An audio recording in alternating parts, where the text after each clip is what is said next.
Bueno, en esta hora vamos a iniciar el estudio del libro de Apocalipsis.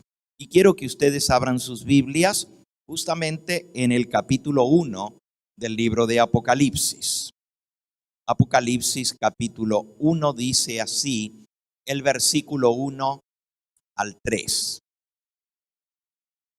La revelación de Jesucristo.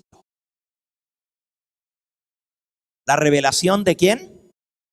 De Jesucristo.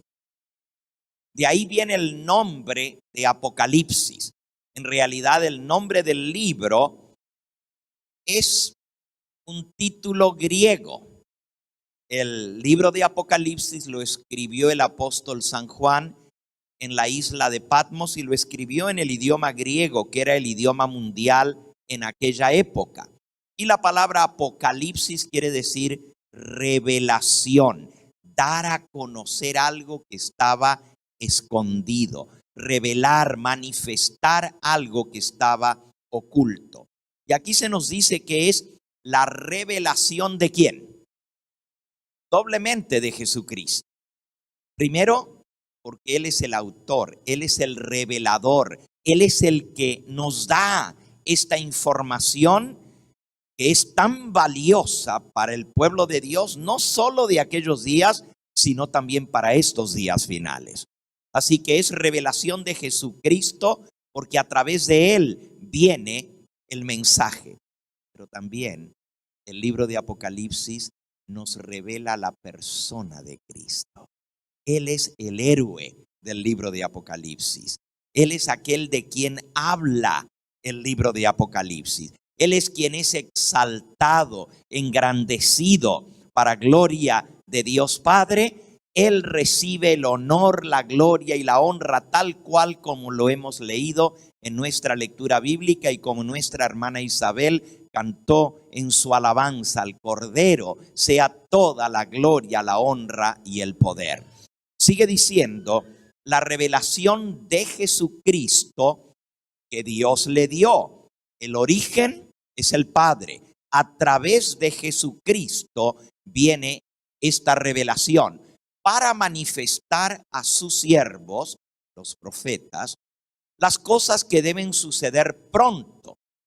Y la declaró enviándola por medio de su ángel a su siervo Juan.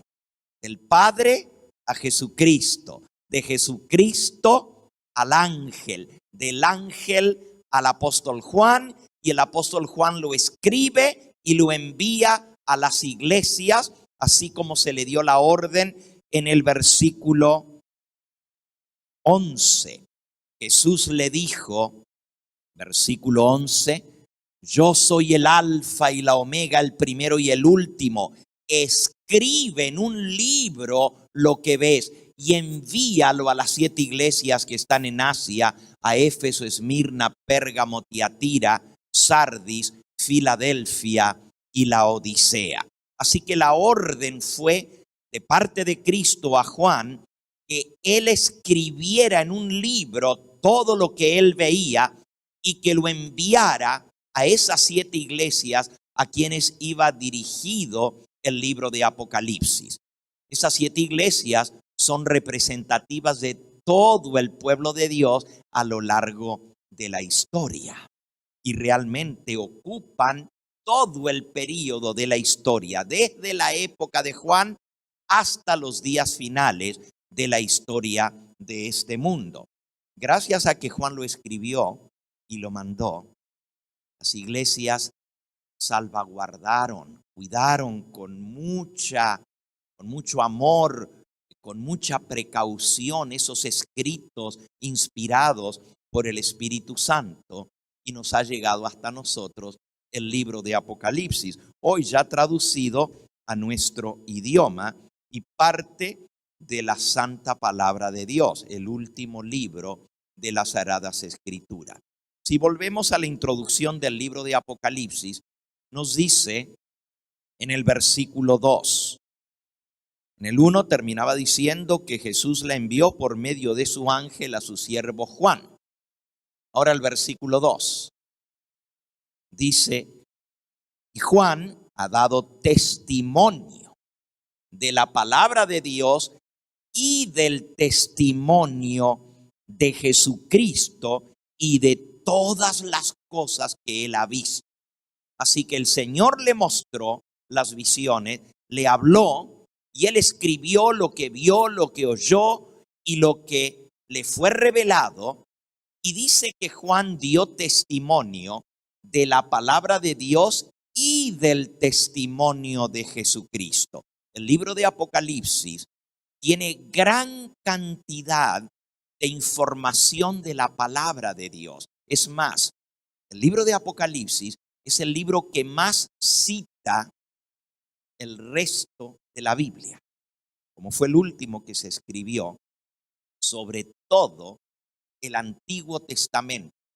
Cada página, cada capítulo del libro de Apocalipsis está preñado de pasajes de las Sagradas Escrituras. No hay otro libro en la Biblia que cite tanto los distintos libros de los profetas del Antiguo Testamento. Por eso dice que Juan dio testimonio de la palabra de Dios y del testimonio de Jesucristo. El testimonio de Jesucristo era también palabra de Dios, pero era lo que el Señor Jesús le estaba hablando a él en ese momento. La palabra de Dios era lo que ya estaba escrita por profetas que fueron antes que él, Juan, y el testimonio de Jesús era el testimonio viviente de la palabra que Jesús le estaba hablando. Y así Juan dio testimonio de estas cosas y nos llega hasta nosotros. Y en el versículo 3 está la bendición para aquel que estudia el libro de Apocalipsis. Dice: bienaventurado el que lee y los que oyen las palabras de esta profecía y los que guardan las cosas en ellas o en ella escritas, porque el tiempo está cerca. Así que hay una bendición para el que lee, una bendición para el que oye y una bendición para el que guarda las cosas que están escritas. No alcanza con leerla, hay que oírla también. No alcanza con oírlo solamente, también hay que leerlo.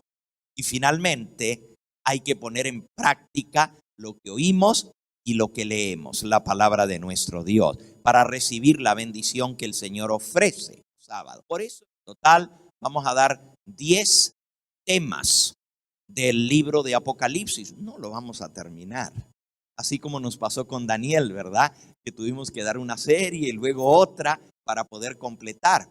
Y el libro de Daniel solamente tiene 12 capítulos. Apocalipsis tiene 22 capítulos. Es casi el doble que el libro de Daniel. Así que vamos a estar estudiando este libro por algún tiempo. Esta semana va a ser el inicio, pero vamos a seguir estudiando el libro de Apocalipsis a lo largo de distintas semanas de estudio en este próximo año que se acerca. El libro de Apocalipsis consta de 7 grandes visiones que el Señor le mostró al apóstol Juan. 7 grandes visiones. Y nosotros posiblemente vamos a dividir el estudio del libro de Apocalipsis en esas 7 grandes visiones. La primera visión nos lleva desde el capítulo 1 hasta el final del capítulo 3. Capítulo 1, 2 y 3 es la primera visión. Ustedes se recuerdan, el libro de Daniel tenía 4 visiones proféticas. Pero Apocalipsis tiene 7 visiones proféticas. Por cierto, el número 7 es muy, pero muy repetido en el libro de Apocalipsis. Vamos a leer de las 7 iglesias, de los 7 candeleros, de las 7 estrellas, de los 7 espíritus de Dios, de los 7 sellos, de las 7 trompetas, de los 7 ángeles, de las 7 copas, de las 7 plagas postreras, de los 7 truenos. Y allí puedo seguir con la lista. Si no recuerdo mal, son 24 cosas distintas que son series de 7. El 7 es un número muy importante en la economía de Dios. Entonces, la primera visión, capítulo 1 hasta el 3, va dirigida especialmente a las 7 iglesias que están en Asia, como vimos en el versículo 11. Y es un mensaje de Jesús dirigido a esas 7 iglesias. En el capítulo 1 hay una introducción a todo el libro.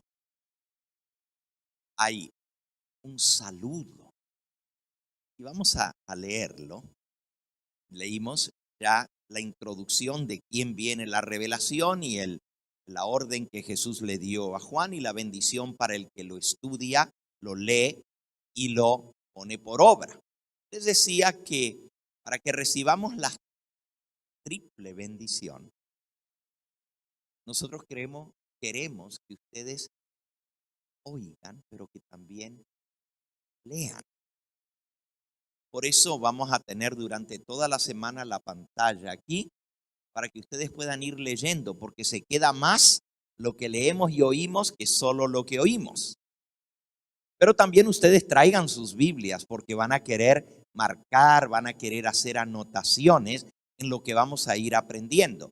Así que lo lean en la pantalla y que lo lean también en las Sagradas Escrituras. Entonces, los primeros 3 versículos son la introducción.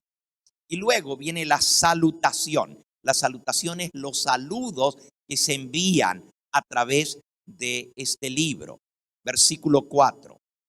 Primero viene Juan, el que está escribiendo, y dice: Juan, a las 7 iglesias que están en Asia, gracia y paz a vosotros, del que es, el que era y el que ha de venir, y de los 7 espíritus que están delante del trono, y de Jesucristo, el testigo fiel, el primogénito de los muertos, el soberano de los reyes de la tierra, al que nos amó y nos lavó de nuestros pecados con su sangre y nos hizo reyes y sacerdotes para Dios su Padre. A él sea la gloria e imperio por los siglos de los siglos. Amén. Así que la salutación aquí es triple. Dice que es de aquel que era, que es y que siempre será, que ha de venir, el Todopoderoso. Pero también dice de los 7 espíritus de Dios que están delante del trono, un símbolo del Espíritu Santo de Dios, y de Jesucristo, el testigo fiel y verdadero. Y nos recuerda que Él es el que nos lavó con su sangre, pero también es el soberano, dice aquí, el soberano de los reyes de la tierra. Nos amó y nos lavó de nuestros pecados con su sangre y nos hizo reyes y sacerdotes.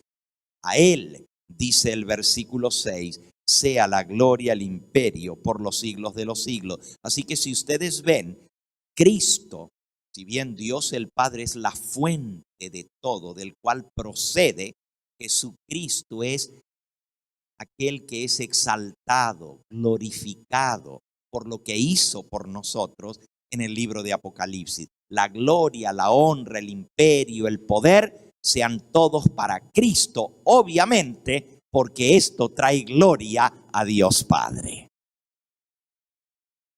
Y luego el versículo 7 nos da el tema central del libro de Apocalipsis. Dice: he aquí que viene con las nubes, y todo ojo le verá, y los que le traspasaron y todos los linajes de la tierra harán lamentación por él. Sí, así sea. Amén. Así que el tema central, podríamos decir, el foco principal del libro de Apocalipsis es la segunda venida de Cristo. He aquí que viene con las nubes y todo ojo le verá. Y todo el libro de Apocalipsis va a ir avanzando hacia ese clímax final que llega en los capítulos finales del libro de Apocalipsis. Ya en el capítulo 19 vemos la venida de Cristo en gloria y majestad, aunque se la menciona en muchos lugares del libro de Apocalipsis. Y el capítulo 20, lo que sucede después de la venida de Cristo, el milenio, y finalmente el capítulo 21 y 22, ese mundo nuevo donde ya no habrá más injusticia, ni dolor, ni enfermedad, ni sufrimiento, ni muerte, donde Cristo será la lumbrera y donde el trono de Dios estará en medio de su pueblo y el tabernáculo de Dios estará con nosotros para siempre. Ese es el propósito del libro de Apocalipsis, que un día cada uno de nosotros podamos llegar a ser parte de ese nuevo reino eterno de paz, de felicidad que Dios va a establecer en esta tierra al final de los 1000 años que pasaremos con el Señor en el cielo. Bueno, ese es el tema central del libro de Apocalipsis. Entonces, en los versículos que siguen, se nos presenta aquel que es el centro del libro de Apocalipsis, aquel de quien nos habla, a quien nos revela el libro de Apocalipsis, es Cristo Jesús. Y Juan dice, bueno, primero el versículo 8, Jesús se manifiesta a sí mismo diciendo, yo soy el alfa y la omega, el principio y el fin, dice el Señor, el que es, el que era y el que ha de venir, el Todopoderoso. Yo, Juan, dice ahora el versículo 9, vuestro hermano y copartícipe vuestro en la tribulación, en el reino y en la paciencia de Jesucristo, estaba en la isla llamada Patmas por causa de la palabra de Dios y del testimonio de Jesucristo. La isla llamada Patmos es una isla rocosa en el mar Egeo, frente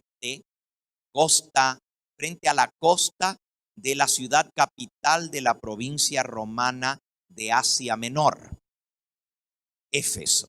Éfeso es la capital, o era la capital en aquella época de toda la provincia romana, lo que ahora conocemos también como Asia Menor o más bien como Turquía.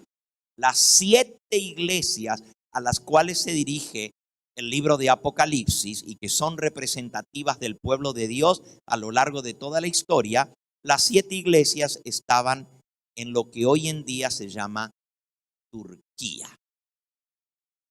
Yo tuve el privilegio el año pasado de hacer un viaje a predicar a Turquía y estuvimos allá visitando justamente las 7 ciudades mencionadas en el Apocalipsis. Éfeso, Esmirna, Pérgamo, Tiatira, Sardis, Filadelfia y la Odisea. Y tuvimos la oportunidad de filmar un programa en cada una de esas 7 ciudades. Más bien, en el lugar histórico donde están las ruinas de lo que estaba en pie en la época del apóstol Juan. En la ciudad de Éfeso, la más impresionante de todas, ruinas mejores conservadas de todo el cercano oriente, espectaculares. Y luego Esmirna, Pérgamo, otro lugar muy impresionante, porque ahí estaba el centro de adoración al diablo, el gran templo del dios Zeus, arriba del monte que dominaba todo el valle, y arriba de ese monte, ahí subimos en un cable carril hacia arriba a visitar el templo, tal cual como Jesús le dice a la iglesia de Pérgamo, tú moras en el lugar donde está el trono de Satanás, templo del dios Zeus, ¿verdad? Visitamos Tiatira, visitamos Sardis, Filadelfia y finalmente la Odisea, muestras, ruinas impresionantes. Solo se han excavado ni siquiera la 10ª parte de las ruinas de la Odisea.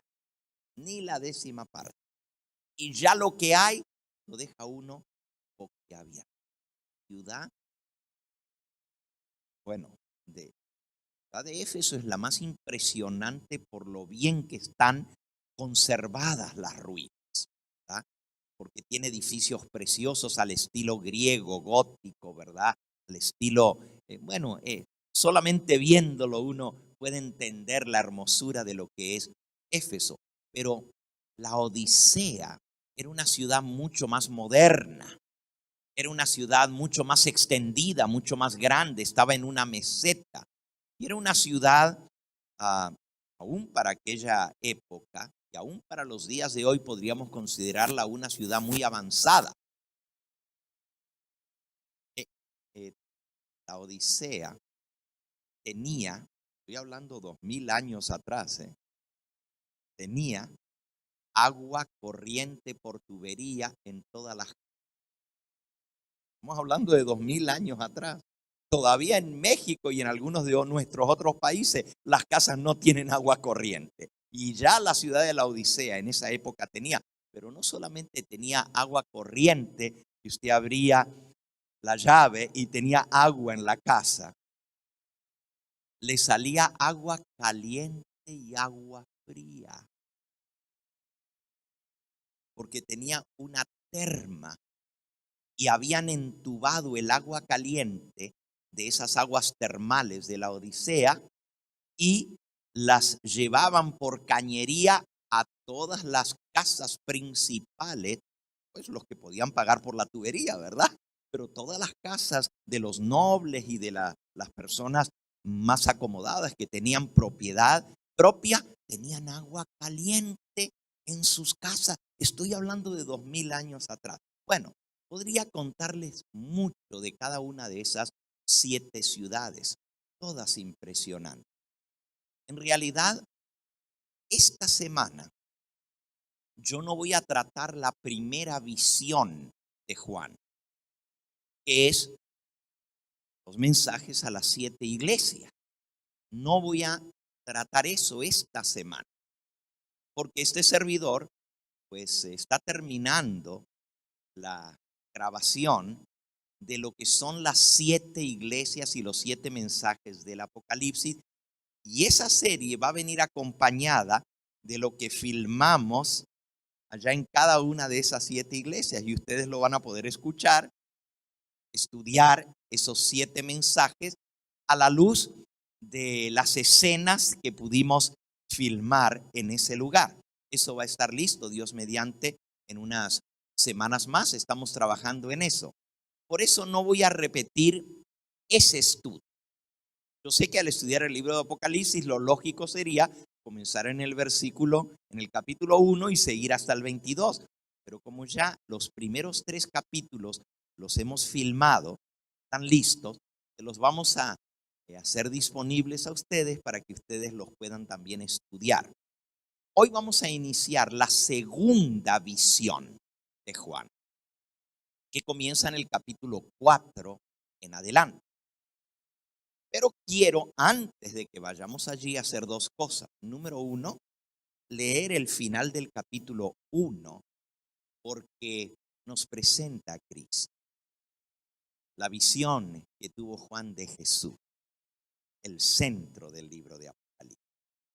Y en segundo lugar, porque lo otro que quiero hacer antes de comenzar con el capítulo 4 es leerles la importancia del estudio del libro de Apocalipsis para el pueblo de Dios en el tiempo del fin.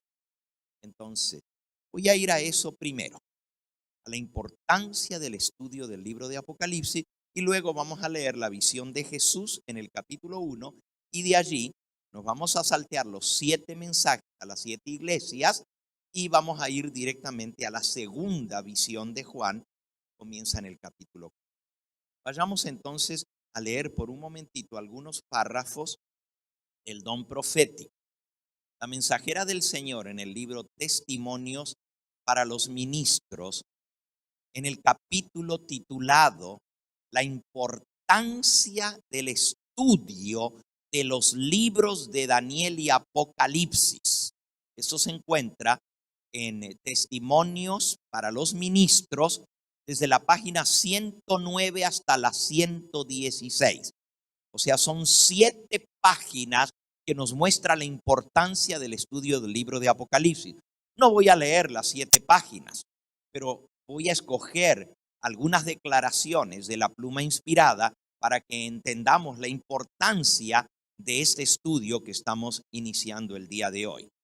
Dice la mensajera del Señor, y no les voy a dar para cada párrafo la página, porque todas están en el mismo capítulo, página 109 a la 116 del capítulo titulado La importancia del estudio de los libros de Daniel y Apocalipsis en el libro Testimonios para los Ministros. Dice así: es necesario que haya un estudio mucho más profundo de la palabra de Dios. Especialmente los libros de Daniel y el Apocalipsis deben recibir atención como nunca antes en la historia de nuestra obra. Fíjense, como nunca antes hay que estudiar estos 2 libros. Por eso fue que nosotros le dedicamos el año pasado semanas enteras al estudio del libro de Daniel. Y ahora iniciamos con el estudio del libro de Apocalipsis y nos va a llevar varias semanas a lo largo. Bueno, estamos iniciando ahora en diciembre, pero durante el próximo año tenemos ya apartadas varias semanas que vamos a ir estudiando los distintos capítulos o las distintas visiones que el Señor le dio al apóstol Juan en la isla de Patmos. Sigue diciendo la mensajera del Señor: dediquemos más tiempo al estudio de la Biblia. No entendemos la palabra de Dios como debemos. El libro del Apocalipsis se inicia con una orden a entender la instrucción que contiene. Bienaventurado el que lee y los que oyen las palabras de esta profecía, declara Dios, y los que guardan las cosas en ellas escritas, porque el tiempo está cerca. Y entonces la mensajera del Señor declara: cuando como pueblo comprendamos lo que significa este libro de Apocalipsis para nosotros, se verá entre nosotros un gran reavivamiento. No entendemos plenamente las lecciones que el Apocalipsis enseña, a pesar del mandato que nos fue dado de escudriñarlo y estudiarlo. Así que si nosotros llegamos a entender la importancia que tiene este libro para nosotros en el tiempo del fin, yo creo que la mayoría de ustedes ya sabe cuán importante es estudiar el Apocalipsis.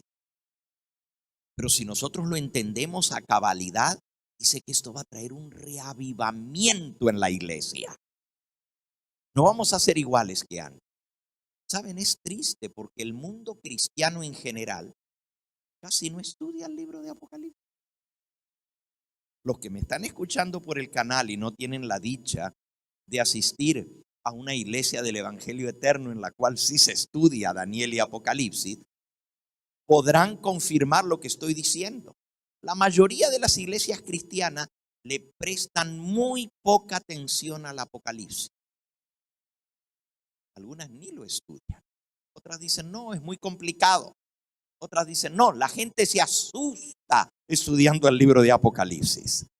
Hay muchos castigos y hay muchas bestias y hay muchos cuernos y hay muchos dragones y quién sabe qué. No, eso no se entiende. Mejor hablemos de Jesús, leamos los evangelios, leamos las cosas que se entienden más fácil. Pero qué contradicción, ¿verdad? Porque revelación quiere decir algo que se tiene que entender. Es quitar el velo, lo que quiere decir la palabra Apocalipsis. Es revelar justamente, dar a conocer lo que está oculto, pero que Dios lo hace disponible para nosotros. Entonces no debemos tener miedo de estudiar el libro de Apocalipsis. Y lo digo un poquito triste también, ¿verdad? Aún en las iglesias adventistas, el libro de Apocalipsis no se le dedica mucho tiempo, tristemente. Pero aquí dice que cuando estudiemos y comprendamos el libro de Apocalipsis a cabalidad, esto va a traer un reavivamiento entre el pueblo de Dios. Y eso es lo que anhelamos. Sigue diciendo la mensajera del Señor. En el pasado, algunos maestros declararon que los libros de Daniel y el Apocalipsis son libros sellados. Y el pueblo se ha apartado de estudiarlos. La propia mano de Dios ha descorrido de esas porciones de su palabra el velo cuyo aparente misterio ha impedido que muchos lo levantaran. El mismo nombre Apocalipsis, cuyo significado es revelación, contradice la declaración de esos maestros de que es un libro sellado y difícil de entender. Revelación significa algo de importancia que es dado a conocer. Estoy leyendo lo que dice la mensajera del Señor. Las verdades de este libro se dirigen especialmente a los que vivimos en estos últimos días. Nos encontramos en el lugar santo de las cosas sagradas, pero ahora con el velo quitado, que nos permite ver el lugar santísimo. No hemos de estar afuera, hemos de entrar, no en forma descuidada, con pensamientos irreverentes, no con pasos impetuosos como que todo lo sabemos, sino con reverencia y piadoso temor. Nos acercamos rápidamente al tiempo en que las profecías del libro de Apocalipsis se cumplirán en su totalidad.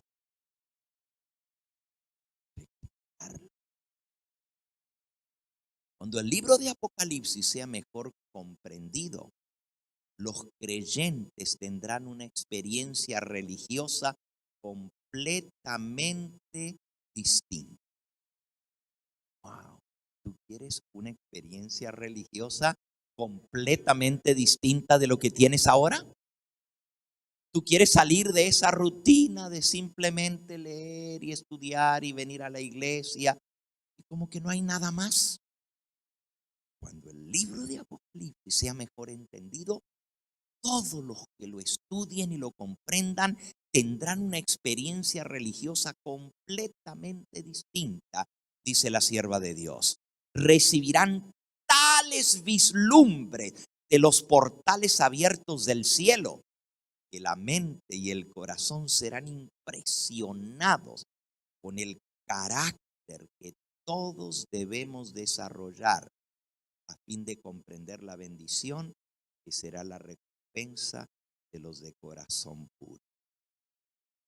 Así que lo importante aquí no es solamente tener información, entender las profecías, poder explicar los símbolos del Apocalipsis.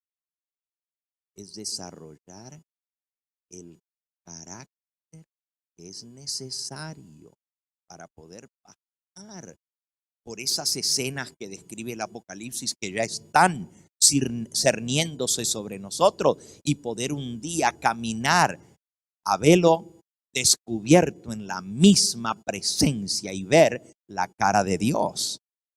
Pero para eso el Señor Jesús dijo: bienaventurados los de ¿qué? Los de limpio corazón, porque ellos verán a Dios. Entonces tenemos que desarrollar un corazón limpio, un carácter puro delante de Dios. Y el libro de Apocalipsis nos va a ayudar a desarrollar ese carácter. Termino con un parrafito más esta sección. El Señor bendecirá a todos los que humildemente y con mansedumbre traten de comprender lo que se revela en el libro de Apocalipsis. Este libro contiene tanto, es grande por su inmortalidad y pleno de gloria, que todos los que lo lean y escudriñen con fervor recibirán la bendición prometida.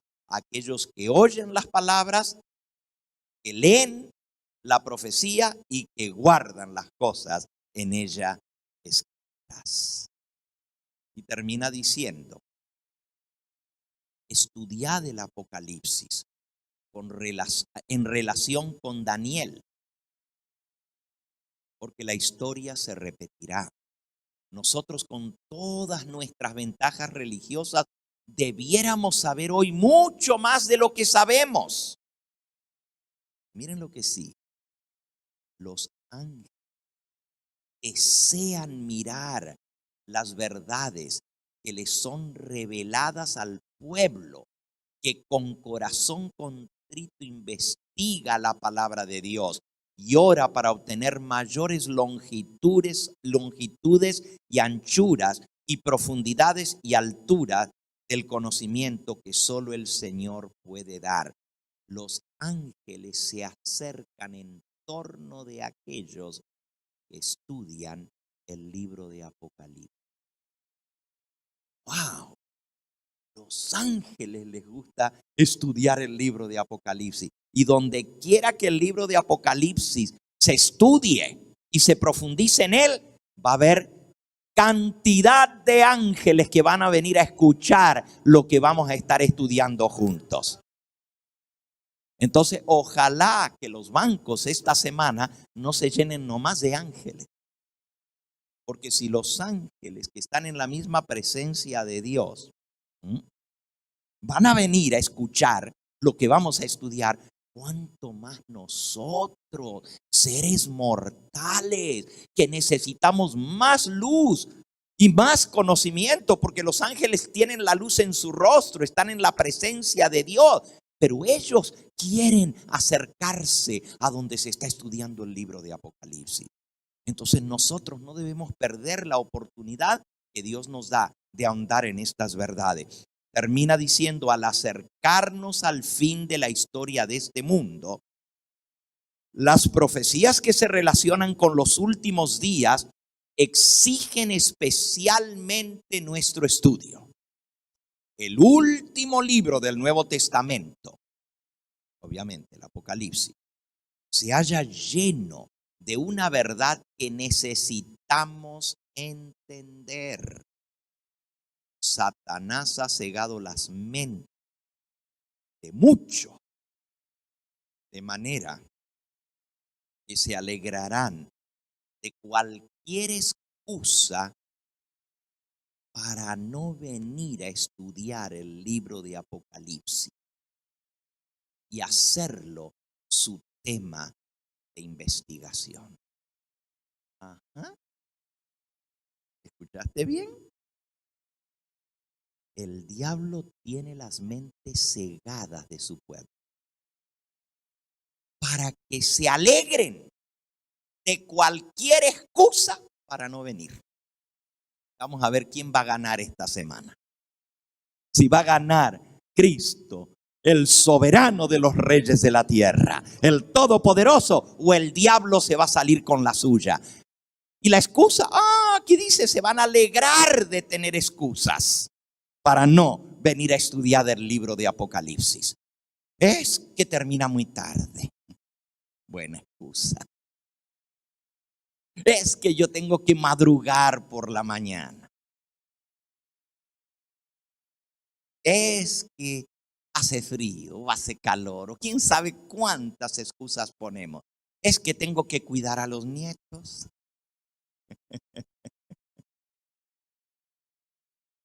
El Señor quiere que estudiemos este libro y que no busquemos excusa para no aprovechar. Qué bonito que así como se ve ahorita la iglesia, se viera toda la semana. Claro, hay que hacer un esfuerzo. No sale tan fácil, ¿verdad? Salir de la casa por la noche, ya se mete el sol temprano, ya queremos irnos a refugiar allá en las cobijas tempranito porque ya comienza el frío. Pero ¿por qué no hacer un esfuerzo a venir a encontrarse en el lugar donde los ángeles de Dios pululan? Donde hay cantidad, porque ellos vienen a aprender lo que nosotros tenemos el privilegio de estudiar. Pidámosle al Señor que ponga en nuestro corazón el deseo de realmente hacer lo que Dios nos dice. Cristo, por medio de su siervo Juan, ha declarado aquí en el libro de Apocalipsis lo que será en los últimos días. Y él dice, bienaventurado. ¿Qué quiere decir bienaventurado? Dichoso, feliz, contento, alegre, el que lee y los que oyen las palabras de esta profecía y los que guardan las cosas en ellas escritas. Los peligros de los últimos días están a punto de sobrecogernos y en nuestro trabajo hemos de amonestar a la gente acerca del peligro que se viene sobre este mundo. No se dejen sin tratar las solemnes escenas que las profecías nos revelan. Si nuestros hermanos de nuestras iglesias estuvieran a lo menos medio despiertos, no más medio despiertos, y se dieran cuenta de la cercanía de los sucesos descritos en el libro de Apocalipsis, se realizaría una reforma en nuestras iglesias y muchos más creerían el mensaje. No tenemos tiempo que perder. Dios nos pide que velemos por las almas como quienes han de dar cuenta. Presentad los principios, acumulad la clara verdad. Ella será como espada de dos filos. Haced que se exprese el Apocalipsis, que diga lo que es la verdad. Pero cualquiera sea el aspecto del tema que se presente, exaltad y levantad a Jesús como el centro de toda esperanza, la raíz y el linaje de David, la estrella resplandeciente de la mañana. Es Cristo quien tiene que ser levantado. Es Cristo que tiene que ser exaltado. Y si hay un libro en toda la Biblia que exalta, que eleva a Cristo, es el libro de Apocalipsis. Él es el principio y el fin, el primero y el último, el alfa y la omega, y lo mejor en el libro de Apocalipsis. Y de él es que vamos a estudiar durante esta semana. Entonces vamos a leer sobre él, cómo él se le presenta a Juan. Apocalipsis capítulo 1. Apocalipsis 1. Dice el apóstol Juan en el versículo 9, yo estaba en el Espíritu. Bueno, ese es en el 10, pero en el 9 dice, yo Juan vuestro hermano y copartícipe vuestro en la tribulación, en el reino y en la paciencia de nuestro Señor Jesucristo, estaba en la isla llamada Patmos, por causa de la palabra de Dios y del testimonio de Jesucristo. Les decía que Patmos es una isla a 60 millas náuticas mar adentro, frente a la costa de Éfeso, capital de la provincia de Asia Menor.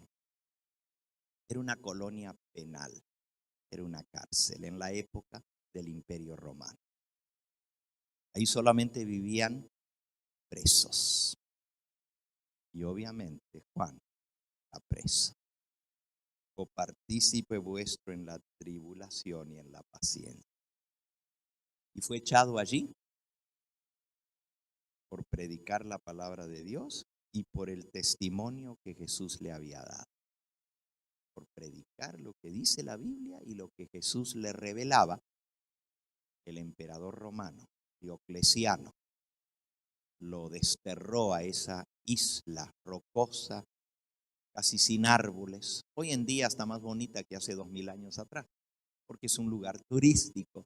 Le han sembrado muchos árboles, pero en la época del apóstol Juan era una isla rocosa sin mucha vegetación. Y había minas de carbón y minas de metales. Y los presos eran obligados a trabajar de la salida del sol a la puesta del sol todo el día en las minas. Muchos se enfermaban. Lo más que duraba un preso en las minas, y era muy fuerte por el tremendo trabajo y porque no había protección. El carbón se les metía en los pulmones y al poco tiempo morían de problemas pulmonares. Era 6, 8 años lo que duraba. Juan fue obligado a trabajar en las minas y tenía más de 90 años. Era preso político. Pero Dios le preservó la vida y alcanzó a salir de Patmos. Y no murió en Patmos, murió en Éfeso el apóstol.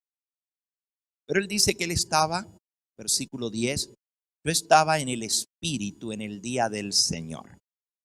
El día del Señor es el Santo Sábado en la Biblia. Hay muchos que usan este versículo de Apocalipsis 1:10 para decir que el día del Señor es el domingo. Porque en el idioma griego, Kuriake Gemera, Kuriake es Señor y Gemera es día, día del Señor. Siglos más tarde comenzó a aplicarse para el domingo. Entonces toman una expresión que con el tiempo llegó a significar domingo y la insertan en Apocalipsis, el capítulo 1:10, para decir, ya ven, está hablando del día domingo, cuando en realidad en la época de Juan, el día del Señor seguía siendo el Santo Sábado.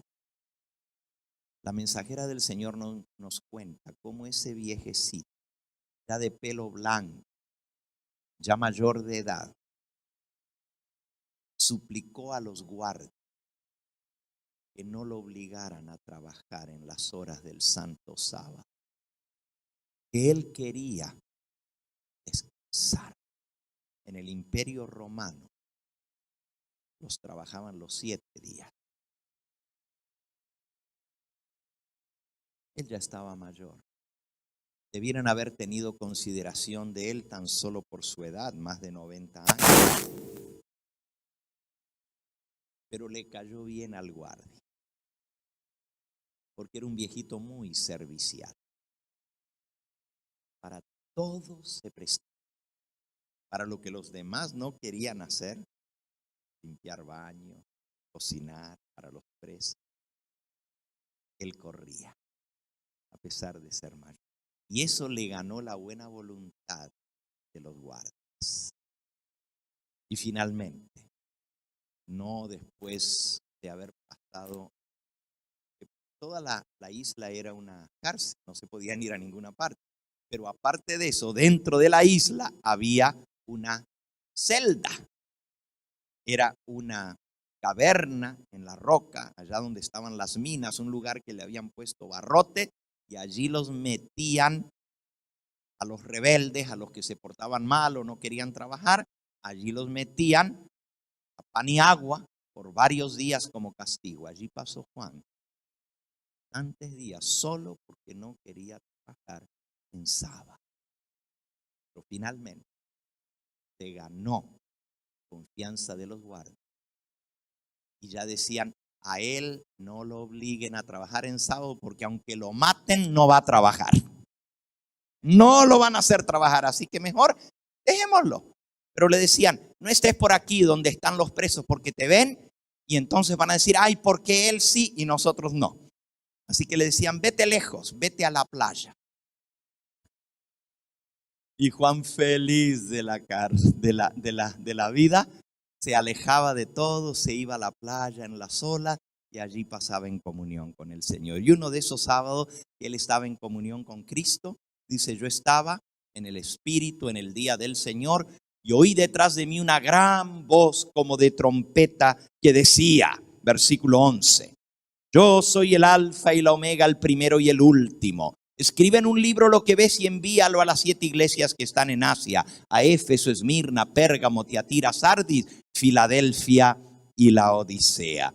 Dice el versículo 12, y yo me volví, me di vuelta para ver la voz del que hablaba conmigo. Claro, no iba a ver la voz, sino iba a ver de quién venía la voz, ¿verdad? Me volví para ver de quién venía la voz del que hablaba conmigo, y vuelto vi 7 candeleros de oro. Y en medio de los 7 candeleros de oro, a uno semejante al Hijo del Hombre, vestido de una ropa que llegaba hasta los pies y ceñido por el pecho con un cinto de oro. Su cabeza y sus cabellos eran blancos, como blanca lana, como nieve. Sus ojos como llama de fuego, y sus pies semejantes al bronce bruñido, refulgente como un horno, y su voz como el estruendo de muchas aguas. Tenía en su diestra 7 estrellas. De su boca salía una espada aguda de 2 filos, y su rostro era como el sol cuando resplandece en toda su fuerza. Cuando yo lo vi, caí como muerto a sus pies. Y él puso su diestra sobre mí diciéndome, no temas, yo soy el primero y el último, y el que vivo, y estuve muerto, mas he aquí que vivo por los siglos de los siglos. Amén. Y tengo las llaves de la muerte y del Hades. Escribe las cosas que has visto, y las que son, y las que han de ser después de estas. El misterio de las 7 estrellas que has visto en mi diestra, y de los 7 candeleros de oro. Las 7 estrellas son los 7 ángeles de las 7 iglesias, y los 7 candeleros que has visto son las 7 iglesias. Qué hermoso es. Imagínense a Juan después de tantos años, cuando era joven, porque Juan, el apóstol, para ese entonces tenía más de 90 años. Pero cuando él tenía 18 años de edad, un joven todavía, un jovencito, pero todavía no había alcanzado ni los 20 años. Con 18 años llegó a ser discípulo de Cristo Jesús. Juan tenía 21 años cuando Jesús fue muerto, cuando fue crucificado. Juan vio la ascensión de Cristo al cielo y nunca más lo había vuelto a ver. Pablo, que no había sido uno de los 12 apóstoles, tuvo el privilegio de ver a Jesús camino a Damasco. Bueno, por lo menos de oírlo y ver la luz. No lo alcanzó a ver, pero la luz lo dejó cegado y escuchó la voz que le decía, Saulo, Saulo, ¿por qué me persigues? ¿Quién eres, Señor? Y el Señor le dijo, yo soy Jesús a quien tú persigues. Pablo lo había escuchado, había visto la luz del rostro glorificado de Cristo que brilla más que el sol al mediodía, y había quedado ciego de verlo. Pero Juan nunca más lo volvió a ver. Habían pasado más de 70 años. Lo que él tenía era el recuerdo de su Señor, cuando él era joven. Había sido el discípulo más cercano. Había sido aquel que se recostaba en su hombro. El discípulo amado. Imagínense la emoción de Juan cuando vuelve a ver a Jesús. Escucha la voz como de trompeta y se da vuelta. Y cuando se da vuelta ve 7 candeleros de oro y en medio de ellos caminando aquel a quien él amaba de todo corazón. Oh, qué gozo, qué alegría debe haber sentido. El Señor le dio el privilegio al final de su vida, igual que al profeta Daniel, al final de sus días, con 90 y más años, Daniel vio a Jesús. Y ahora Juan, con más de 90 años, vuelve a ver a Jesús, esta vez en visión, pero fue tan real. Él hasta se volteó para ver de dónde venía la voz que le hablaba. Y allí fue donde entró en visión y vio los 7 candeleros. Una cosa queda clara de esta visión. Primero, el Jesús glorificado no se mira exactamente como lo pinta. Es más, ¿para qué imaginárnoslo como la pintura que hace? Juan lo describe, es el único que describe cómo se ve a Jesús ahora. Ningún otro de los apóstoles lo describe. Nadie. Ni en los evangelios se da una descripción física de Cristo.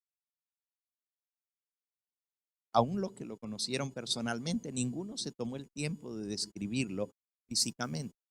Y yo creo entender por qué. Porque cuando fue glorificado, su aspecto cambió. Aquí dice, sus ojos eran como llama de fuego. Dice que su pelo es blanco, como blanca lana, como la nieve. Sus pies brillan, brillantes. Su rostro es como el sol. Ese es el Jesús glorificado, que vive, según él mismo se lo dijo a Juan, estuve muerto, mas resucité y aquí que vive por los siglos de los siglos. El blanco de su cabeza es señal de eternidad, señal de, pues los ancianos tenemos pelo blanco, ¿verdad? Antes me decían a mí, pastor, usted sale en televisión, píntese el pelo para que tanta gente que lo vea, pues que lo vea diferente. Pero como yo sé que mi Señor Jesús se mira con pelito blanco, me gusta más. Quizás me parezco un poquito más a Él, a lo menos en el pelo, ¿verdad? Juan nos da una descripción de Jesús, pero si hay una cosa cierta, es que esa visión nos muestra cuán cercano está Cristo de su pueblo aquí en la tierra.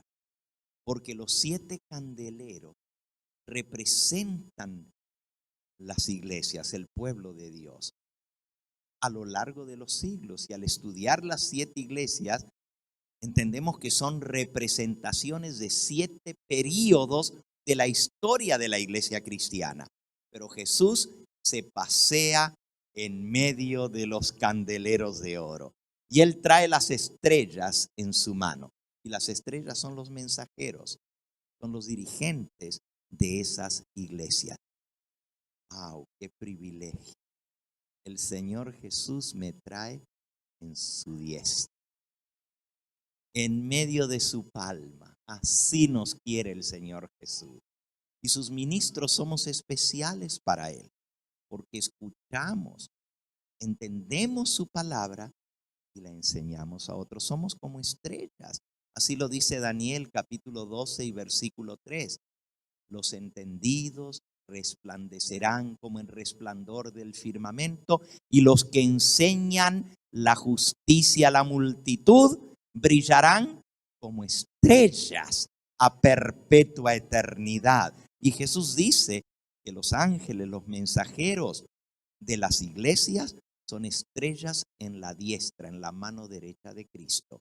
Y Él se pasea en medio de esos candeleros. Él está al cuidado de sus iglesias. Él quiere ver que el candelero esté prendido, que no se apague. Bueno, cuando Él les habla a las iglesias por allí, cuando las cosas no están bien en las iglesias, les dice, arrepiéntete, porque si no, voy a quitar el candelero de tu lugar. Qué peligro, ¿verdad? El pueblo de Dios se ha quitado porque no está brillando como el Señor espera que nosotros brillemos. Bueno, como les dije, el tema de las 7 iglesias es lo que sigue a continuación después del capítulo 1, capítulos 2 y 3. El mensaje a la iglesia de Éfeso, de Esmirna, de Pérgamo, de Tiatira, de Sardis, Filadelfia y Laodicea.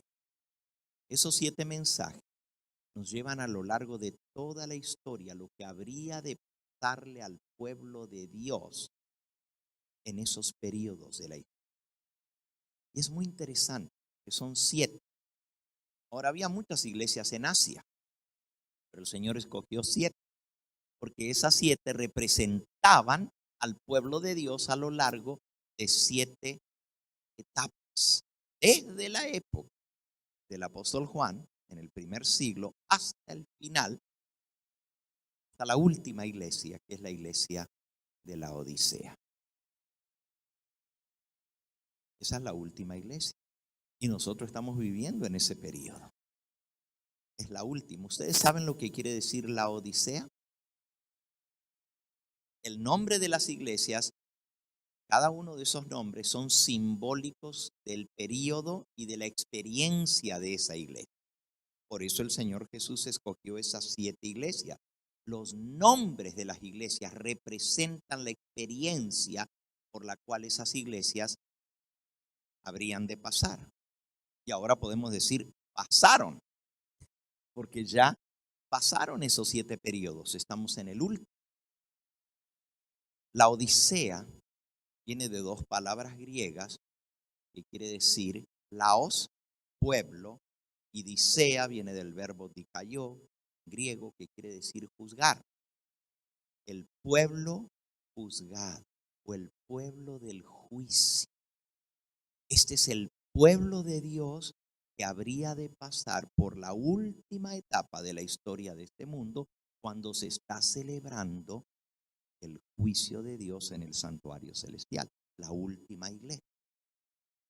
Miren lo que Jesús le dice a la Odisea. Voy a nomás leer la última partecita y entonces entramos a la segunda visión. Jesús le dice a la Odisea, Apocalipsis capítulo 3, versículo 14. Escribe al ángel en la Odisea y dile: he aquí el amén, el testigo fiel y verdadero, el principio de la creación de Dios, dice esto. Versículo 15. Yo conozco tus obras, que ni eres frío ni caliente.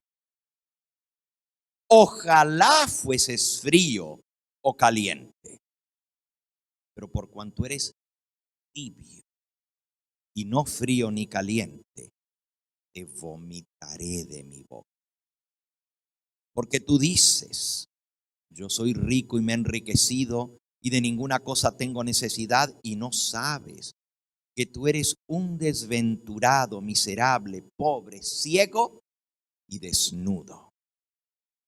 Por tanto, yo te aconsejo que de mí compres oro refinado en fuego para que seas rico, y vestiduras blancas para vestirte, y que no se descubra la vergüenza de tu desnudez, y unge tus ojos con colirio para que veas. Yo reprendo y castigo a todos los que amo. Sé pues celoso y arrepiéntete. Versículo 20. He aquí, yo estoy a la puerta y llamo. Si alguno oye mi voz y abre la puerta, entraré a él y cenaré con él y él conmigo. Versículo 21. Al que venciere, yo le daré que se siente conmigo en mi trono, así como yo he vencido y me he sentado con mi Padre en su trono. El que tiene oído, oiga lo que el Espíritu dice a las iglesias. Esa es la última iglesia, la Odisea, la iglesia del periodo del juicio. Y lo triste es que a la Odisea no se le da ninguna felicitación. No se dice, como en las otras 6 iglesias anteriores, lo bueno que están haciendo. A la Odisea solamente se le dice: conozco tus obras, no eres frío ni caliente, sino tibio. Y por cuanto eres tibio y no frío ni caliente, te vomitaré de mí. No voy a predicar sobre la Odisea hoy, pero al escuchar ustedes el temario completo de las 7 iglesias, van a ver cuán grave sea. Y para poder subsistir el juicio, tenemos que hacer caso al consejo. La receta que Jesús le da a la Odisea tiene 3 ingredientes. Yo te aconsejo, dice, que de mí compres oro refinado, fuego, para que sea, y vestiduras blancas, para que no se descubra la vergüenza de tu desnudez, y unge tus ojos con colirio, a menos que escuchemos la reprensión, porque él dice, yo reprendo y castigo a todos los que amo, sé pues celoso y arrepiéntete. Si no nos arrepentimos, seremos vomitados de la boca del Señor, y eso es algo terrible. Estar en la iglesia, estar en el pueblo de Dios y finalmente ser vomitado de la boca de Dios. Qué triste es ver. Bueno, esas son las 7 iglesias. Ahora vamos a ir a la segunda visión que tuvo Juan. Comienza en el capítulo 4. Hoy vamos a ver la introducción y esta tarde ya vamos a entrar directamente a la visión. El capítulo 4 dice así: después de esto miré. Fíjense que cada nueva visión se introduce con esta frase. Así ustedes pueden descubrir que son 7 visiones, porque es como una frase que usa Juan para dejarnos entender, aquí comienza una nueva visión. Porque si el apóstol Juan hubiera recibido todo el libro de Apocalipsis en una sola visión, pues hubiera estado pues muchas horas, posiblemente más de un día, viendo todo lo que él vio, y luego poder escribirlo y que se le acuerde. No fue así. El Señor le dio una visión y le dijo que la escriba. Y después le mostró otra visión. Y así Juan lo fue escribiendo poco a poco a lo largo de varias visiones. Pero cada visión se introduce con esta frase: después de esto miré. Eso me indica a mí que es el comienzo de una nueva visión. Y dice: después de esto miré, y aquí una puerta abierta en el cielo. Y la primera voz que oí, como de trompeta, hablando conmigo, dijo: sube acá, y yo te mostraré las cosas que sucederán después de esta. Así que en esta segunda visión, Juan vuelve a escuchar otra vez la voz de que le había hablado en la primera visión, esa voz como de trompeta. Dice: la primera voz que oí como de trompeta que hablaba conmigo, esta vez le vuelve a hablar y le dice: sube acá y yo te mostraré las cosas que sucederán después de esta. Pero lo primero que Juan vio fue una puerta abierta en el cielo. Interesante ver en esa visión que se abría una puerta en el cielo. Ahora, en la primera visión, Juan vio a Jesús en medio de los 7 candeleros. Una pregunta muy sencilla, todos la pueden responder. ¿En qué lugar del templo celestial se encuentran los 7 candeleros de oro? ¿En el lugar qué? Santo, muy bien. El lugar santo es el recinto donde Jesús entró al subir, al ascender al cielo, hace casi 2000 años atrás, y estuvo ministrando en ese lugar a lo largo de los siglos. El lugar santo, pero el templo celestial tiene un lugar santo y un lugar santísimo. Y si Juan ve a Jesús en la primera visión, en medio de los candeleros, pero ahora la voz lo llama y le dice, sube acá. Y él ve una puerta abierta. Pues ¿para dónde lleva la puerta abierta? Si estás en el lugar santo y ves que se abre una puerta, ¿a dónde vas? O para afuera o para más adentro. Pero obviamente si hay una puerta, la idea es, al abrirse la puerta vas a entrar por esa puerta para ver qué hay. Ahora, si hubiera sido la puerta que da afuera, le hubiera dicho, sal fuera. Pero lo dijo, sube acá y ven y te voy a mostrar lo que va a venir ahora, después de lo que has visto. Quiere decir que se le invita a Juan a entrar detrás de la puerta, a entrar al salón del trono donde está reunida la corte celestial. Y leamos lo que él vio. Leamos lo que él vio, versículo 2. Dice, y al instante yo estaba en el espíritu, y he aquí un trono establecido en el cielo, y en el trono uno sentado. Wow, cuando él entra por la puerta, ve que se establece un trono. En el idioma griego, la expresión que se traduce aquí al español, un trono establecido, literalmente dice, fue arrojado un trono. No dice que estaba allí cuando él lo vio, no. Él vio cómo se establecía.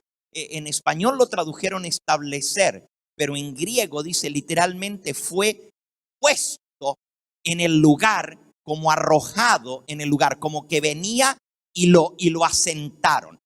Eso es muy interesante, porque en el libro de Daniel, el profeta Daniel vio la escena del juicio y dice que el trono de Dios tiene ruedas y que las ruedas se mueven y se levantan y el trono se levanta y luego las ruedas bajan y el trono baja. Eso fue lo que vio Juan. He aquí un trono establecido en el cielo y en el trono uno sentado. Y luego comienza a describir el aspecto del que está sentado en el trono. Este es Dios Padre. Versículo 3. El aspecto del que estaba sentado era semejante a piedra de jaspe y de cornalina. Y había alrededor del trono un arco iris, semejante en aspecto a la esmeralda, color verde el arco iris. Y alrededor del trono había 24 tronos. Y vi sentados en los tronos a 24 ancianos, vestidos de ropas blancas, con coronas de oro sobre sus cabezas. Y del trono salían relámpagos y truenos y voces. Y delante del trono ardían 7 lámparas de fuego, las cuales son los 7 espíritus de Dios. Y delante del trono había como un mar de vidrio semejante al cristal. Así que las dos puertas estaban abiertas cuando Juan entra al salón del trono, porque él mira por la puerta y allá delante del trono estaban los 7 espíritus de Dios, y más allá vio como un mar de vidrio. En el santuario terrenal, ese mar de vidrio estaba representado por la fuente, y luego el candelabro estaba en el lugar santo y el trono de Dios en el lugar santísimo. Él alcanza a ver toda la escena desde donde él está, porque la puerta estaba abierta. Pero lo que él le impresionó fue el que estaba sentado en el trono y cómo estaba rodeado por otros 24 tronos y 24 ancianos vestidos de ropas blancas, con coronas de oro en sus cabezas, sentados alrededor del trono del Todopoderoso. Es la escena que vio el apóstol. Lo último que él había visto, que le estaba mostrando a Odisea, la iglesia del juicio. el pueblo de Dios que estaría viviendo cuando se realizara el juicio celestial. Y ahora el Señor Jesús le dice, ven acá y te voy a mostrar lo que viene ahora. Y le muestra la escena del juicio. La Biblia es su propio intérprete. Si nosotros buscamos en qué otro lugar de la Biblia se nos habla de tronos, pues lo encontramos en el libro de Daniel. Y recuerden lo que leímos hace un momento, que hay que estudiar Apocalipsis en relación con el libro de Daniel para poderlo entender. Si vamos a Daniel, al capítulo 7, dice en el versículo 9, estaba yo mirando hasta que fueron puestos tronos. Ahora Daniel ve lo mismo. Fueron establecidos tronos, puestos tronos. Allá en Apocalipsis decía, y un trono fue establecido y 24 tronos fueron puestos alrededor de él. Aquí Daniel dice, yo estaba mirando hasta que fueron puestos tronos y se sentó un anciano de días, cuyo vestido era blanco como la nieve y el pelo de su cabeza como lana limpia. Su trono llama de fuego y las ruedas del mismo fuego ardiente. Ahora les pregunto a ustedes, ¿para qué sirven las ruedas? ¿Para qué se usan ruedas? Obviamente para mover algo. El trono tiene ruedas, es decir, el trono no es estático, no está sobre un pedestal, sino que el trono tiene ruedas y las ruedas lo trasladan de un lugar a otro. Qué interesante, el trono de Dios no es estático, el trono de Dios es movible en el cielo. Su trono llama de fuego y las ruedas del mismo fuego ardiente. Dice el versículo 10, un río de fuego procedía y salía de delante de él. Millares de millares le servían, millones de millones asistían delante de él. El juez se sentó y los libros fueron abiertos. He aquí la escena del juicio. El Todopoderoso sentado en el trono. Ahora Daniel no vio cuántos tronos eran o no los contó, los vio. El versículo anterior, el 9, decía, y fueron puestos, estaba yo mirando hasta que fueron puestos tronos, plural. Él vio tronos, pero Daniel no los contó, mientras que Juan sí los contó. Él dice, vi un trono y alrededor de ese 24 tronos alrededor. Juan sí contó cuántos tronos eran. ¿Cuántos eran? No eran 24. Eran 25. El trono central donde está sentado el Todopoderoso y 24 tronos alrededor. 24 tronos, símbolo de la corte celestial. El jurado. Grand jury. Gran jurado del universo está sentado en sesión. La corte celestial, la corte suprema del universo va a hacer juicio. Y el juez se sentó. Dice el versículo 10, el juez se sentó y los libros fueron abiertos. La misma escena. ¿Saben que a la mensajera del Señor también se le mostró esta misma escena? En el librito titulado Primeros Escritos. Primeros Escritos. Hay un capítulo que se titula La Puerta Abierta. Primeros Escritos, página 42. La puerta abierta y cerrada, dice así.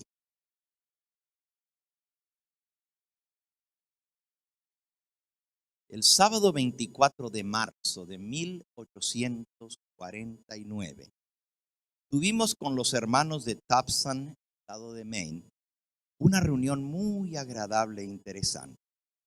En medio de la reunión, el Espíritu Santo fue derramado sobre nosotros y fui arrebatada en espíritu a la ciudad del Dios viviente.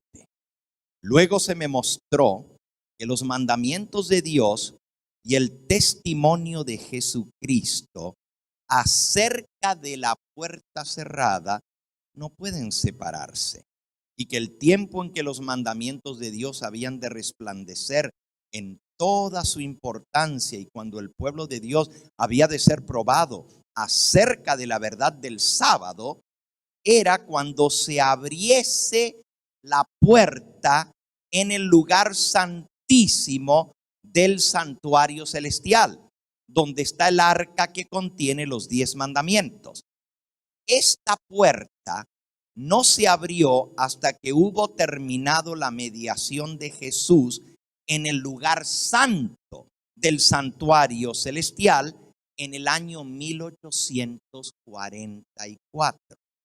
Entonces Jesús se levantó, cerró la puerta del lugar santo y abrió la que da al lugar santísimo, y pasó detrás del segundo velo, donde está ahora al lado del arca y a donde llega la fe de Israel ahora.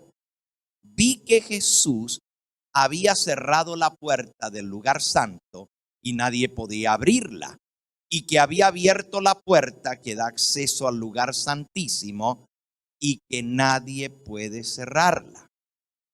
Y que desde que Jesús abrió la puerta que da al lugar santísimo, que contiene el arca, los mandamientos han estado brillando hacia los hijos de Dios, y estos son ahora probados acerca de la cuestión del sábado. Porque Jesús está en el lugar santísimo, ahora el sábado es parte de la prueba del pueblo de Dios, pero no la tuvieron los de las iglesias anteriores, solamente la iglesia de Filadelfia. Y ustedes pueden volver a Apocalipsis capítulo 3 y van a ver lo que Jesús le dice a Filadelfia, que es la iglesia justo antes de la Odisea. Apocalipsis 3, versículo 7. Escribe al ángel de la iglesia en Filadelfia: esto dijo el santo, el verdadero, el que tiene la llave de David, el que abre y ninguno cierra, y cierra y ninguno abre. Yo conozco tus obras. He aquí he puesto delante de ti una puerta abierta, la cual nadie puede cerrar, porque aunque tienes poca fuerza, has guardado mi palabra y no has negado mi nombre. Esa puerta abierta en el cielo viene desde que Jesús entró en el lugar santísimo para iniciar el juicio. Ahora, aquí encontramos en Apocalipsis 4 esa escena.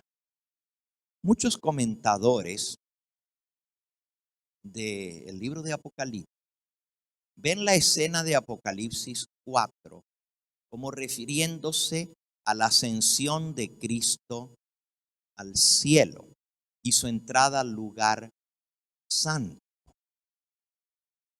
Y dicen que esos 24 tronos y el que está sentado en el trono, el Todopoderoso, están allí para dar la bienvenida a Jesús cuando Él asciende al cielo. Bueno, esa es una de las explicaciones que se da para Apocalipsis 4. Esa puerta que se abrió fue la del lugar santo cuando Jesús subió. La mensajera del Señor nos dice que se abrió una puerta en el cielo en 1844 cuando se cerró la puerta al lugar santo y se abrió la puerta al lugar santísimo.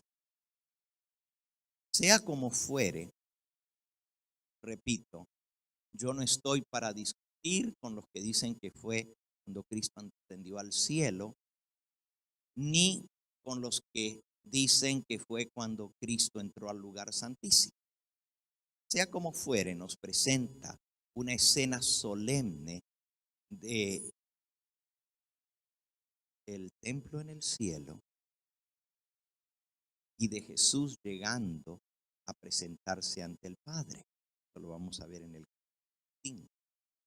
Pero yo me inclino a creer por todo lo que vamos a ir estudiando, que realmente la escena del capítulo 4 sucede en 1844. Jesús inicia juicio en el lugar santísimo. La razón para eso la vamos a ver más a fondo esta tarde. En el capítulo 5 vamos a encontrar al Padre que tiene un libro sujeto en su mano. Y el único que puede abrir el libro es el Cordero. Y el Cordero abre ese libro. Vamos a ver lo que tiene ese libro, los 7 sellos. Eso va a ser el estudio de toda esta semana, los 7 sellos, porque cada sello es una escena impresionante. Volviendo ahora a la escena del capítulo 4, y tomando en cuenta que este servidor ve en la escena del capítulo 4, al relacionarla con Daniel capítulo 7, la escena del juicio, veo los tronos como tronos que representan la corte celestial. Por eso 24 tronos. En realidad es muy interesante cómo en los países que han tenido la influencia del cristianismo, las cortes de las naciones se componen de 24 personas.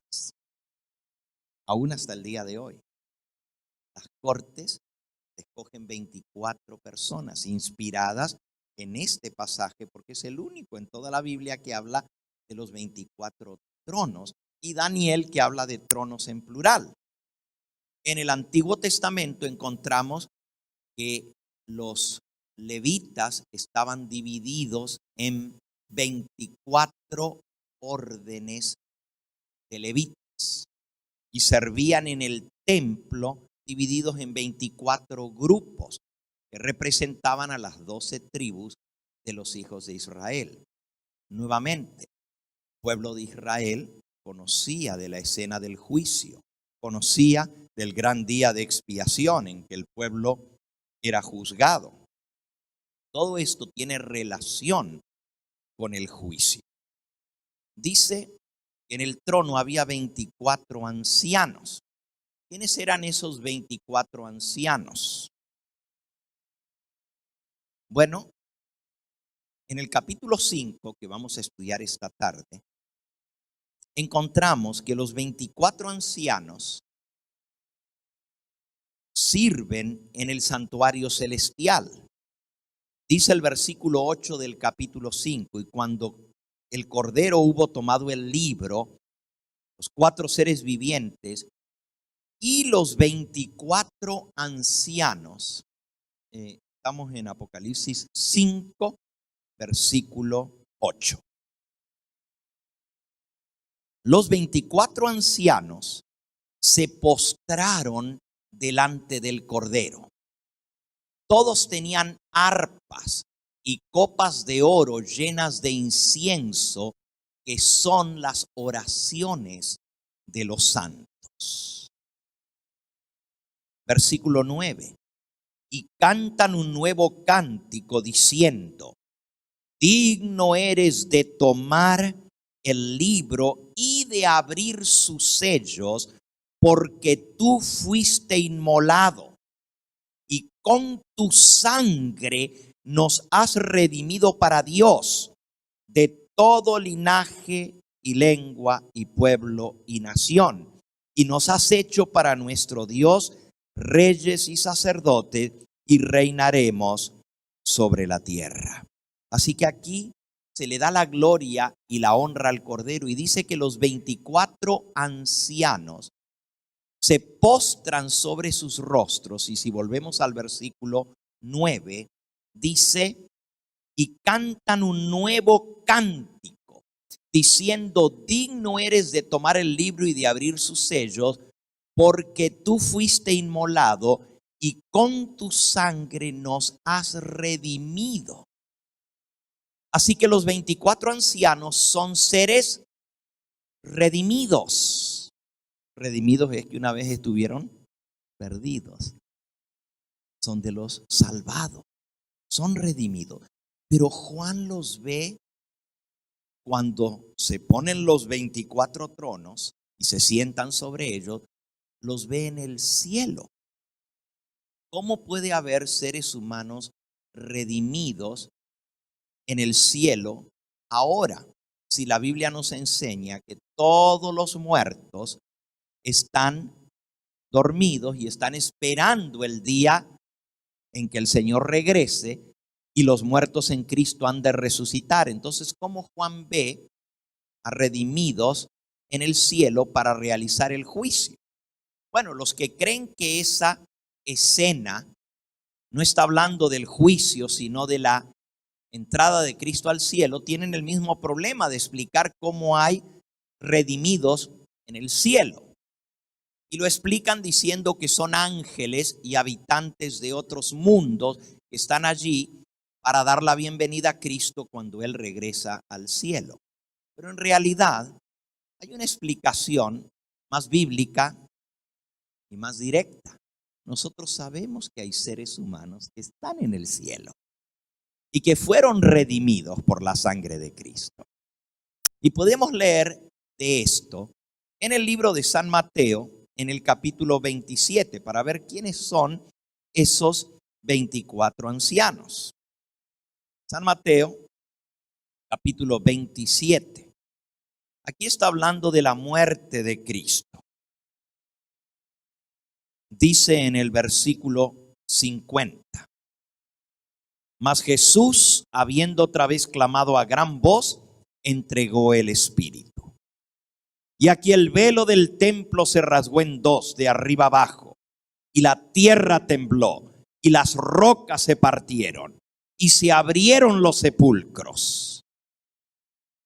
Y muchos cuerpos de santos que habían dormido se levantaron y saliendo de los sepulcros después de la resurrección de Él, vinieron a la santa ciudad y se aparecieron a muchos.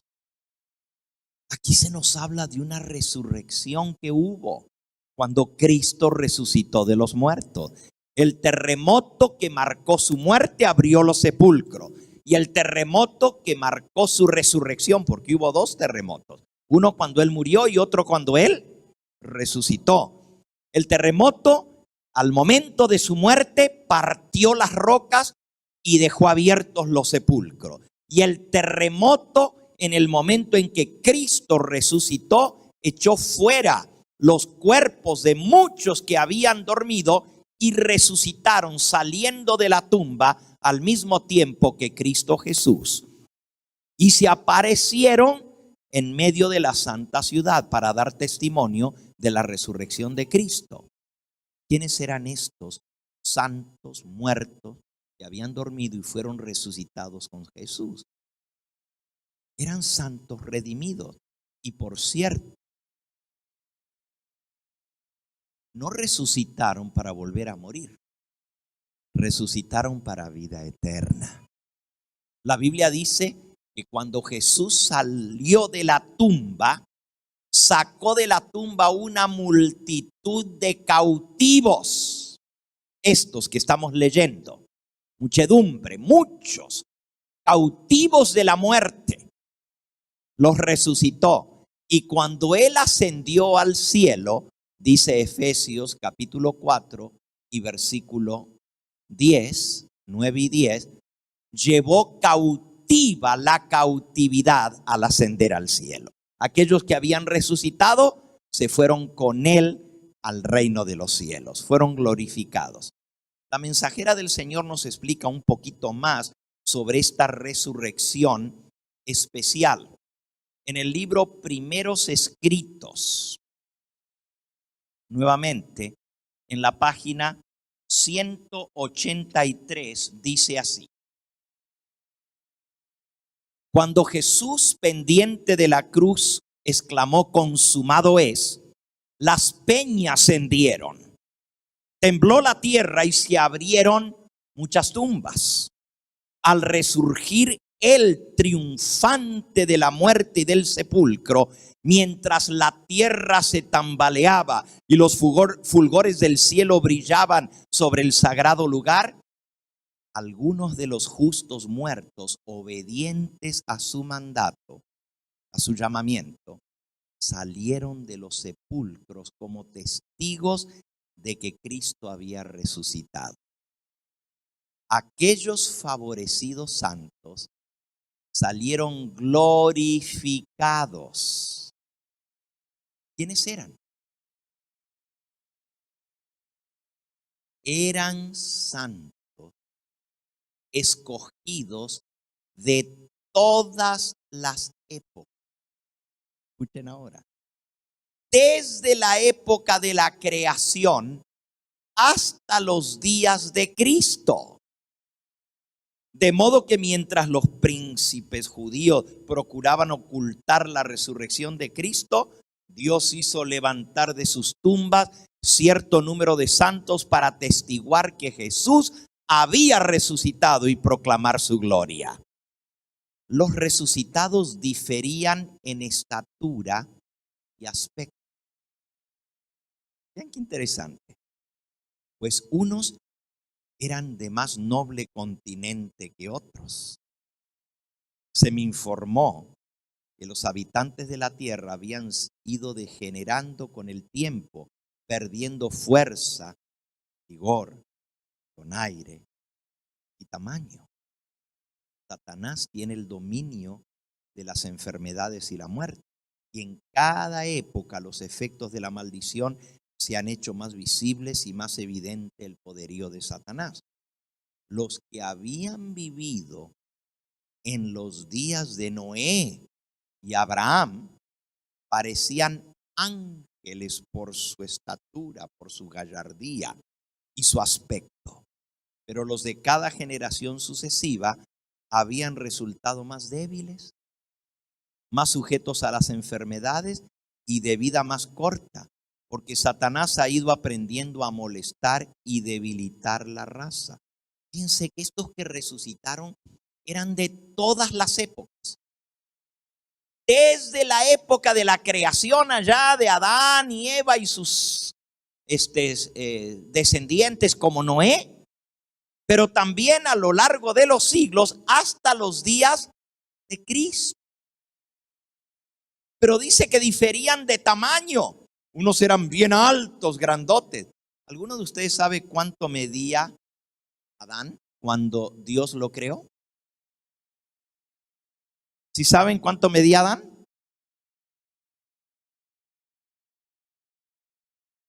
Elena de White dice que medía 20 pies de altura. 20 pies. Imagínense qué tamaño. Más, bueno, casi tan alto como este techo. Un gigante. Nos veríamos nosotros como hormiguitas al lado de él, ¿verdad? Eva era un poquito más baja, le llegaba a los hombros a Adán. Un poquito más baja que Adán, pero muy grande también. Tremenda mujerona. Los seres más hermosos que jamás pisaron este planeta. Eran simétricos, eran perfectos. De ahí descendemos nosotros. Pero cada generación se ha ido degenerando más. Hemos perdido, pues, donaire, hemos perdido belleza, hemos perdido tamaño.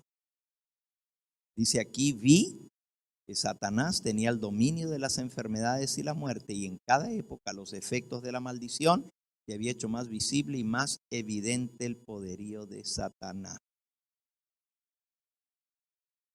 Cada generación sucesiva se ha ido degenerando más. Los habitantes de la tierra han ido degenerando con el tiempo, perdiendo fuerza y perdiendo tamaño. Así que más chaparritos, más degenerados. En realidad, Si hoy vemos una persona alta, decimos, wow, qué grandote. Todavía al lado de Adán es pigmeo, al tamaño que tenía Adán. Todos hemos ido degenerando. Bueno, pero estos que resucitaron, dice Elena de White, miren lo que sigue diciendo, dice, los que salieron de los sepulcros cuando Jesús resucitó, se aparecieron a muchos, diciéndoles que ya estaba cumplido el sacrificio por el hombre, que Jesús, a quienes los judíos crucificaran, había resucitado entre los muertos, y en comprobación de sus palabras declaraban, nosotros fuimos resucitados con él. Atestiguaban por el formidable poder de Jesús que por él habían salido de sus sepulcros. A pesar de los falsos rumores que se propagaron, ni Satanás ni sus ángeles, ni los príncipes de los sacerdotes lograron ocultar la resurrección de Jesús, porque los santos resucitados divulgaron la maravillosa y alegre nueva. Estos que resucitaron no se quedaron aquí en la tierra, se fueron con Jesús. Ahora, ¿qué sabemos de los que resucitaron con Cristo? Sabemos que eran santos de todas las edades, desde la época de la creación hasta los días de Cristo. ¿Qué más sabemos? Que eran distintos en tamaño, que resucitaron glorificados y que se fueron con él cuando él ascendió al cielo. Pero ¿podemos saber quiénes fueron? ¿Se nos dice algo? Nosotros sabemos los nombres de algunos que ya estaban en el cielo antes de esa resurrección. Uno de ellos fue Enoc. Enoc fue el primero que fue llevado al cielo sin ver la muerte. El otro fue Elías, también fue llevado en un carro de fuego al cielo sin ver la muerte. Y el otro fue Moisés. Moisés murió, fue enterrado, pero el Señor Jesucristo lo resucitó y lo llevó al cielo. Estaban vivos porque cuando Jesús se transfiguró delante de sus discípulos, bajaron del cielo Moisés y Elías y hablaron con Jesús. Tan reales eran que Pedro dijo, Señor, hagamos 3 enramadas, una para ti, otra para Moisés y otra para Elías. Eran seres reales, no era nomás una visión. Estaban ahí con Jesús, estaban vivos. Y así como ellos, los que resucitaron con Jesús se fueron con él al cielo. Pero estos otros, ¿quiénes eran? Se nos da un detalle más. La mensajera del Señor en el libro Deseado de todas las gentes nos da otro detallito que nos ayuda a saber quiénes fueron. Deseado de toda la gente es página 730. Vamos a leer lo que nos dice el deseado de toda la gente y ahí se nos va a dar el detalle de quiénes eran. Job, dice el hermano, podría haber sido. Bueno, escuchen eso. Mejor que conjeturar es leer lo que Dios nos ha revelado, ¿verdad? Las cosas secretas pertenecen a Dios, pero las reveladas son para nosotros y para nuestros hijos. Así que leamos lo que Dios nos ha revelado. Dice así. Deseado de toda la gente es página 709 al pie de la página y comenzando con la página 730. Cristo resucitó de entre los muertos como primicia de aquellos que dormían. Estaba representado por la gavilla agitada y su resurrección se realizó en el mismo día en que la gavilla era presentada delante del Señor, el día de las primicias. Durante más de 1000 años se había realizado esa ceremonia simbólica. Se juntaban las primeras espigas del grano maduro de los campos de la mies y cuando la gente subía a Jerusalén para la Pascua, se agitaba la gavilla de las primicias como ofrenda de agradecimiento delante de Jehová. No podía ponerse la hoz a la mies para juntarla en gavilla antes de que esa ofrenda fuese presentada. La gavilla dedicada a Dios representaba la mies.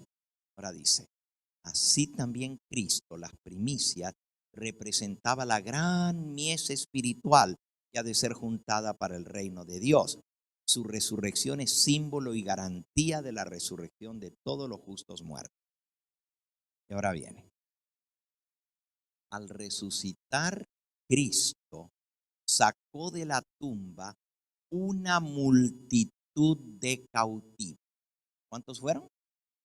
Una multitud, no eran unos poquitos, una multitud. El terremoto ocurrido en ocasión de su muerte había abierto sus tumbas. Y el terremoto en el momento de su resurrección sacó fuera los cuerpos que salieron resucitados con él. Eran aquellos, ahora nos dice quiénes eran, eran aquellos que habían sido colaboradores con Dios y que a costa de su vida habían dado testimonio de la verdad. A costa de su vida. En otras palabras, estamos hablando de ¿qué? De mártires. Los que resucitaron con Cristo eran los que habían dado testimonio de la verdad, pero les había costado su vida, habían muerto como mártires. Estos son los que Dios escogió para resucitar. ¡Qué privilegio! Ustedes saben que entre los redimidos, los mártires van a ocupar un lugar muy especial, ¿verdad? ¿Sí saben eso? Porque dieron su sangre por Cristo, dieron su vida por el Señor. En el mismo libro, Primeros Escritos, en la página 15, en la primera visión que tuvo Elena de White, ella vio, dice así, está en la página 18. Encontramos en las afueras de la Nueva Jerusalén, en el cielo, un grupo que también contemplaba la hermosura de aquel paraje. Advertí que el borde de sus vestiduras era rojo. Llevaban mantos de un blanco purísimo y muy brillantes coronas. Cuando los saludamos, le pregunté a Jesús quiénes eran. Estos que llevaban el cordón carmesí, cordón rojo, al borde de sus vestiduras.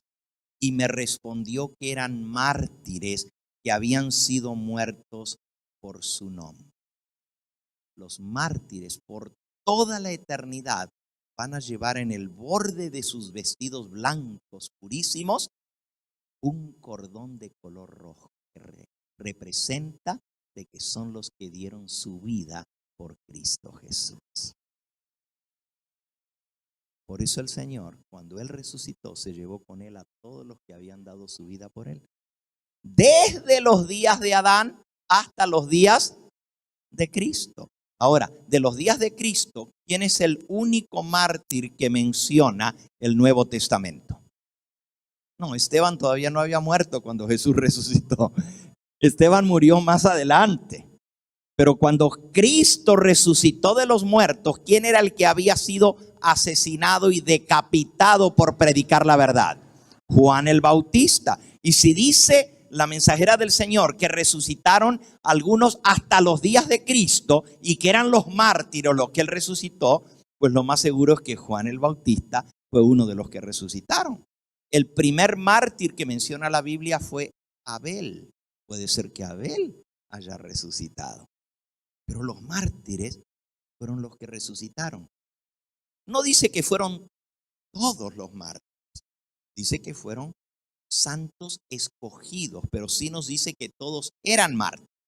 No dice que todos los mártires resucitaron, pero dice que todos los que resucitaron eran mártires. Muy interesante, ¿verdad? Vamos a ver la importancia que tiene esto en esta visión al ver lo que esta visión representa, el juicio. ¿Por qué Dios escoge que se sienten sobre tronos a juzgar personas de todas las edades? Y ellos son los que van a dar el veredicto, los que van a pasar juicio, los que van a decir sobre los que son juzgados. ¿Por qué? Porque Dios quiere que nadie diga, es que a mí no me comprendieron. En la época en que yo viví era muy difícil para serle fiel a Dios. Dios escoge a los que estuvieron dispuestos a morir antes que ir en contra de los mandamientos de Dios y serle infieles a Dios. Y esos son los que van a juzgar, para que no haya excusa para decir, es que cuando yo viví era muy difícil porque todo el mundo estaba muy malo en los días de Noé. Y ahí va a haber uno que va a decir, a mí me mataron en los días de Noé, pero yo morí fiel. En cada época Dios va a tener sus testigos, y estos son los que van a juzgar a los muertos. Interesante.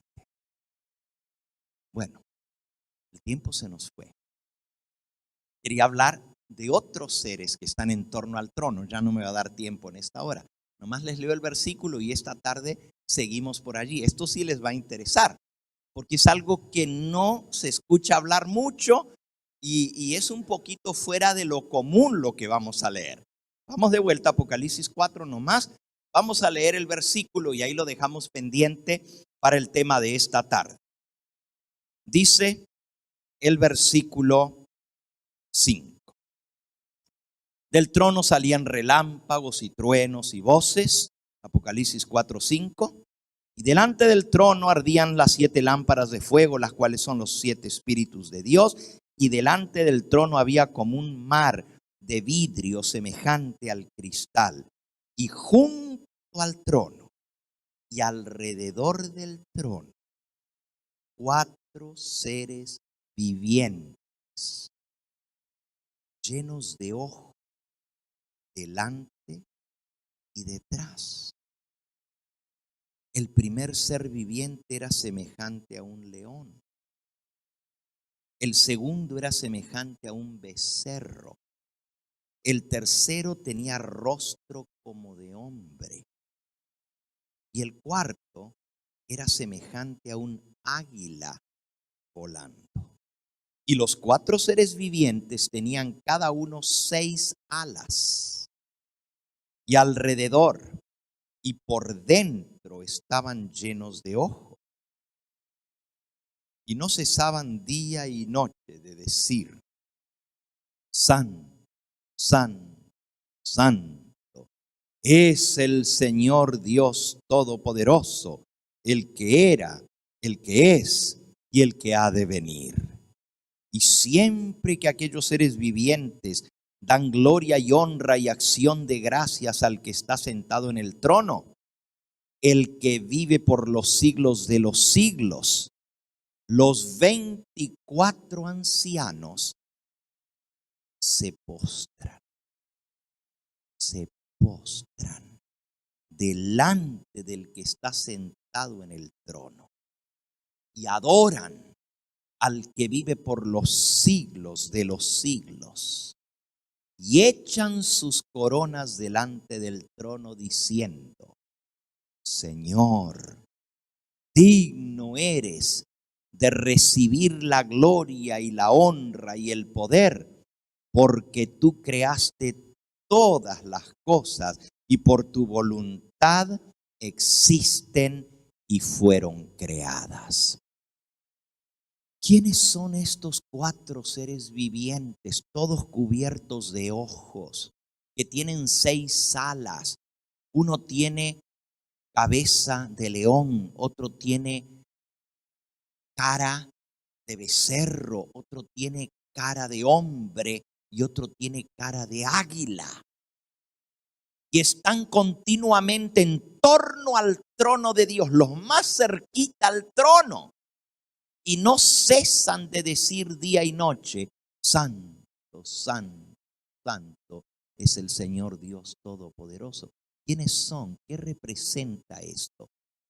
Esta tarde vamos a ver sobre los 4 seres vivientes que están junto al trono y vamos a llegar al capítulo 5.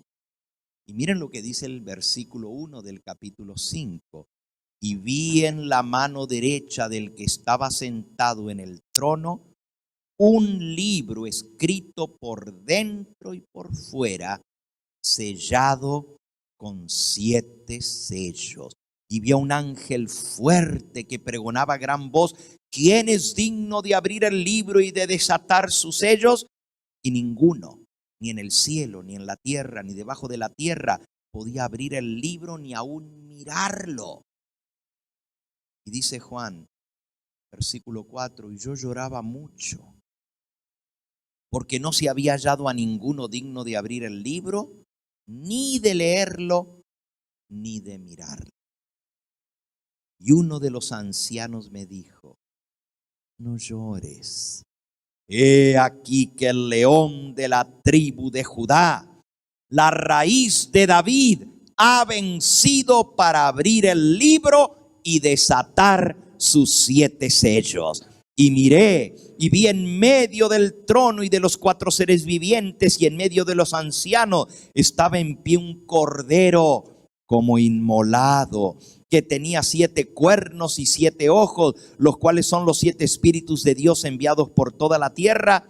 Y vino y tomó el libro de la mano derecha del que estaba sentado en el trono. Y cuando hubo tomado el libro, los 4 seres vivientes y los 24 ancianos se postraron delante del cordero. Todos tenían arpas y copas de oro llenas de incienso, que son las oraciones de los santos, y cantaban un nuevo cántico, diciendo: digno eres de tomar el libro y de abrir su sello, porque tú fuiste inmolado y con tu sangre nos has redimido para Dios de todo linaje y lengua y pueblo y nación.